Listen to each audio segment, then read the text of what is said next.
Next week marks the halfway point of the Lent season, and every time about this time of the year, I find it's a good time to talk about the fundamentals of Christianity.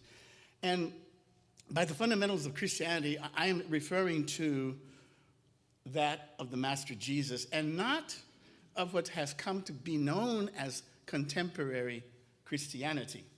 And for the sake of those who are new to Unity, and we're getting more and more of you, and we welcome you. In Unity, we see a clear distinction between the life of Jesus and the life about Jesus. And you will hear me talk about this over and over as we proceed through the lessons, because that is how important it is for you to understand that. And furthermore, repetition is the way that we learn. So today's lesson is about the Beatitudes, and they're found in Matthew 5:1-12 and Luke 6:20-26. Now, before I get into the Beatitudes, let me say something about the history of the event. During my preparation initially for this lesson a couple of years ago, I was trying to learn as much as I could about the early Christian movement, and we've learned a lot in the last 150 years. Biblical scholasticism has come a long way. And the view that scholars take these days is that the Sermon on the Mount as an event probably did not take place. It's more likely that the author of that gospel, either of the gospels, of which, by the way, we don't know who the person was, put it together in retrospect. That's not to say that Jesus did not say these things. Is that he more probably said them at different points through his ministry, and maybe repeatedly now and then because they were important. And so what do we say about this way of seeing things in Unity, where we say that it doesn't really matter because we know very little about the original writings. Bible is not an eyewitness account, and it was decades long passed on oral tradition that kept changing and changing. And when it was finally written down, it was written not in Aramaic, what Jesus and his disciples spoke, but in Greek. So from the literal perspective, there is much to question. However, and so if he said them now and then, that's okay, because we'll just take that as Jesus' greatest hits collection and then work with that a little bit. But as Bible scholar, Reverend Marcus Borg says, just because we don't take the Bible literally doesn't mean that we don't take it seriously. We do take it seriously. And what we try to do from that angle is to try to understand what is the spiritual meaning behind the words. Because as you know, in Unity, everything begins in mind, in thought. And what we're seeing is a reflection of, or a manifestation of, those thoughts, those feelings. And so that's what we try to do, to find what is the meaning about this. Now, I used several sources for the talk. One of them was Discover the Power Within You, because there's a whole chapter on it. So it's another good reason to buy the book, because you can learn more about it than I can do in 10, 20 minutes or whatever it is. And then there's another one from the Eastern approach that I use for the Lord's Prayer as well, from the Vedanta, and one from Emmett Fox, from the Sermon on the Mount, he calls the book. And Eric Butterworth, in that chapter 6, calls them the amazing B-E-B attitudes. In other words, that is to say, the attitudes for being. And he writes, Jesus speaks not of conforming, but of transforming. The old order taught men what to do. Jesus taught us how to be, what to think. So having said that, let's jump into the metaphysical interpretation of the Beatitudes. Emmett Fox says that the Beatitudes are actually a prose poem in 8 verses, which is complete in itself, and he says constitute what is practically a general summary of the whole Christian teaching. Matthew 5 begins, now when he saw the crowds, he went up to the mountainside and sat down. So there's that going up to the mountainside thing again. Quiz time. I've been talking about it. What does it mean? It means seeing things, or in this case, speaking from a higher consciousness. Very good. Now, this is repeated over and over in the Bible. You notice anytime anything really significant happens, it's from the mountaintop. The Ten Commandments, Jesus in this example, Elijah. Anything happens that's major, it's from the mountaintop. That means you're in a different, you're thinking from a theta waves, I guess, whatever they are. You know, you're in a different zone. So Matthew continues, his disciples came to him and he began to teach them, saying, "Blessed are they who are poor in spirit, for theirs is the kingdom of heaven." Now note that Luke does not include in spirit. So that one would say, "Blessed are they who are poor, for theirs is the kingdom of heaven." So are we to believe that Jesus is saying that heaven is for the poor? Well, that doesn't make a whole lot of sense to me, because I see Jesus and God and life itself as abundant. It's just everywhere. So what could be then the real message behind that particular beatitude? The book says, we have a long time outgrowing the misunderstanding that has stigmatized this beatitude. Throughout the ages of Christianity, it has been a virtue to be poor. This theme has prevailed throughout the teachings about Jesus. Not of Jesus, about Jesus. Butterworth writes, the root word that is translated as spirit is more accurately and meaningfully translated as pride. Poor in pride. Jesus says, theirs is the kingdom of heaven, but keep in mind, again, this is Butterworth saying, that heaven, as Jesus uses the term, is not a place or a reward for afterlife. The root word for heaven comes from the Greek, which means expanding. And so we get a lot of the little parables, the little talks when he says, the kingdom of heaven is like a little mustard seed, because it grows into a big old thing, a big bush. So he's trying to convey the idea of expanding. And that's what we're doing. Our consciousness is expanding. So here's another problem with literal interpretation of the Bible. It is translation. There's different ways you can translate that. And I'm going to give you a real classic example because it happened to me. You know, I used to do glass etching. And there was a gentleman that came, and he was trying to hand over the business to his son-in-law. And so he says, I want you to put his name, and I want you to put El Queso Grande. And because in English we say the big cheese. I mean, the boss. But in Spanish, it is not El Queso Grande. Literally. We would probably say something like El Mero Mero or something along that way. The one, the big dude, or I don't know whatever. But it wouldn't be El Queso Grande. So I can totally relate to this because there is and I read it over and over in my studies, that a particular word has several translations. And sometimes maybe they don't pick the most accurate one. And so that's what it says here. Fox says, to be poor in spirit means to have emptied yourself of all desire or exercise personal self-will, to have renounced all preconceived opinions in the wholehearted search for God. Butterworth says essentially the same thing. Empty yourself of personal will. The Bible refers to this concept is do not put new wine in old wine sacks. Clean out the old stuff before you put the new stuff in. From the Eastern view, it says that one of the chief characteristics which the disciple must have before he is ready to accept what the illumined teacher has to offer him. He must be poor in spirit. In other words, he must be humble. Well, now it makes sense. If a man has pride in learning, wealth, beauty, or lineage, or has preconceived ideas of what spiritual life is and how it should be taught, his mind is not receptive to higher teachings. So the poor in spirit are they who are humble, receptive, and open to the flow of divine energy. Number 2, blessed are those who mourn, for they will be comforted. Fox writes, mourning or suffering is not in itself a good thing. For the will of God is that everyone should experience happiness and joyous success.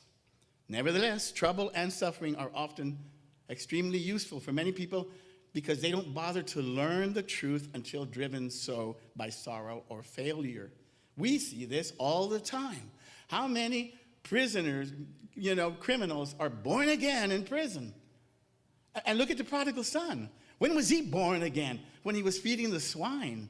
He had to reach rock bottom in order to say, this is enough of this. This is madness. What am I doing? So then it says, for those who mourn or long for the union with God will be comforted. Blessed are the meek, for they shall inherit the earth. Just a note about this beatitude, it is not found in Luke, but it is found in Psalm 37, and it reads, the meek will inherit the land and enjoy great peace. Butterworth writes, the meek consciousness is not self-centered. It is God-centered. It is humble in the recognition of human limitations, but confident in the conviction of divine resources. That's very important. It is a surrender of sorts, but not a surrender that means you become a doormat, he writes. A meek consciousness is a serving consciousness. When we become to the understanding of God, then we understand that we are here to serve. Again, makes sense. As to inheriting the earth, this means that when we become servants, we become outlets for spirit, and we will inherit the earth. When we become outlets to spirit, we have dominion over the manifest world. So blessed are they who surrender, this would be the rewriting, blessed are they who are surrender to the expression of spirit, for they shall have dominion over the manifest world. Number 4, blessed are those who hunger and thirst for righteousness, for they will be filled. Emmett Fox says, righteousness means not merely right conduct, but more importantly, right thinking. You cannot think one thing and produce another. If you want spiritual unfoldment, growth in the knowledge of God, you must think spiritual, God-like thoughts. A spring cannot pour forth both sweet and bitter water. Can't do it. Now listen to the Eastern view of this. There is a story of a disciple who asked his teacher, Master, how can I realize God? Come along, said the master. I will show you. I love these Eastern things. He took the disciple to the lake, plunged them both in, and suddenly the teacher reached over, pushed his head down, and held it for a good long time. A few moments later, he lets him go, and he asked him, how do you feel? He said, I was desperate for air. He said, when you feel that kind of desperation for God, then you are close to seeing it. Blessed are they who hunger and thirst, who are desperate for right thinking. That makes a lot more sense. Blessed, number 5, blessed are the merciful, for they will receive mercy. Of this, Butterworth writes, this attitude is the law of consciousness. If you want to be loved, you must love. If you want friends, you must be friendly. Fox says the thing that really matters is that you be merciful with your thoughts. These guys got this stuff down. They really do. The Bible explains this as sowing and reaping. You get what you give. And the more you give, the more you get. It's that cycle. We are both the doer and the receiver. What does Rumi say? We're both the person looking in the mirror and the mirror itself, or something. I forget what it says, something like that. We are both the doer and the receiver. Beatitude 5 then says, you must be what you want to see. We've heard that phrase. You must see mercy. If you want to see mercy, be merciful. If you want to be loved, then love. Number 6, blessed are the pure in heart, for they shall see God. This, Butterworth says, when a man learns to see in God consciousness, then he sees beyond appearances to the innate potential of all that appears. Eastern thought says, what is the test of impurity? Now try to think of God, and it says this, try to think of God right now, this very moment. Try to be like, what do you find? The thought of its presence is there, and perhaps like a flash, it disappears. Because all of a sudden, all the distractions come in. I got to do this, I got to do that. What am I gonna have for lunch? I have a meeting on Tuesday, I'm totally unprepared. It goes on and on. So how long can you be in that God consciousness? Which is, of course, what the meditation practice is all about, to get you to be in that for longer and longer periods of time. So this one would be wrapped up as saying, blessed are they who see God in everything. Number 7, blessed are the peacemakers, for they will be called the children of God. Now, this one literally sounds pretty straightforward. But of this, Fox says, the peacemakers spoken of in this beatitude are those who make or bring about this true peace or serenity in their souls. That's where the peace lies, in your soul. It is for they who surmount limitation and become actually, not merely potentially, children of God. Remember, I keep saying that potential thing. Yeah, all possibilities are there, present, but they're in potential until you express that. This condition of mind is what Jesus said, my peace I leave you, my peace I give to you. I always liked that of the Catholic Church when they said that. I think that's probably the favorite part of the whole thing. And you get to shake people's hands and stuff. Why don't you shake each other's hands? I'm just kidding. So number 7 says, blessed are they who have found peace in their hearts, for they are the children of God. Number 8, blessed are those who are persecuted for righteousness' sake, for theirs is the kingdom of heaven. You want to see the kingdom of heaven, you got to do all these things, and you got to be all these things. Blessed are you when people revile and persecute you and utter all kinds of evil against you falsely on my account. Rejoice and be glad, for your reward is great in heaven, for in the same way they persecuted the prophets who were before you. That's what number 8 says. So it says, this is probably the most difficult one to understand about being persecuted. However, there's a couple of things that come to mind, and here's some key things. As we know in Unity, and I said earlier, everything comes from the inside, from the mind, from the consciousness, and works towards the outside. So therefore, what this beatitude is talking about is not physical persecution per se, though that has happened, but mental persecution. And mostly what we do to ourselves, how we beat up ourselves. We've talked about that before. How many times, I'm not good enough, I won't be able to do. So the emphasis of this beatitude is on the attitude that you have, our way of dealing with things. It takes place in our own minds. In other words, it is we who persecute ourselves. We are our own worst enemies. It happens all the time. Remember, in the original, Job is where you first hear about Satan. But who's Satan? Not a person. Satan is, the way it's translated, really is the tempter. The tempter. That part of you that says, yeah, but really, come on. You cannot do that. That's who they're, the accuser, the adversary. And is that someone outside of you? No. It is you. You yourself. You are your own Satan. You don't need a bigger Satan than your own Satan, trust me. That's all you need. You got your hands full with that one. You know, in closing, when I wrote this thing, I came across a CD. We're going out of town this week, so I won't be here Wednesday, but we're going to get together at the park. I'm going to send videos. So I'm going to listen to this gospel again. It's a CD, The Gospel of Mary. And in that, it presents a very interesting way to see this. Let me try to contemplate a little bit about the message for today, if I can just have a lot of music down. Not a little, remember, a lot. There is only love. It says this: recent scholarship in the interpretation of the Beatitudes in Matthew are in error as so much as they imply a passive consolation in the face of tribulation. Back to the doormat thing. They are instead an invitation to stand up, to arise, to walk forth, no matter what pain and sorrow may lie on the road ahead.